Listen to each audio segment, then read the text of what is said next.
YouTube channel में आप लोग का स्वागत है। आप लोग आज का वीडियो देख सकते हैं। आज का नज़ारा बहुत अच्छा है। शायद इधर में कोई पूजा हो रहा है और वो हमारा गेट है। ये हमारा गेट है और ये बाहर में कुछ पूजा हो रहा है। மலை சுற்றி வரும் நேரம் துயரில்லையே, மனம் சுற்றி விடும்போது சுகமில்லையே.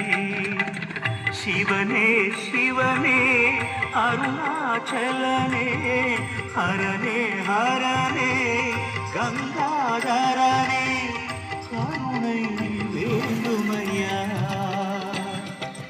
பிறவி எனும் பிணி தீர்த்திட வந்திடு ஞான சிவனே, ஒரு முக தரிசனம் தந்திடு வேதமான பரமே. சிவசங்கரா சிவசங்கரா சிவசங்கரா.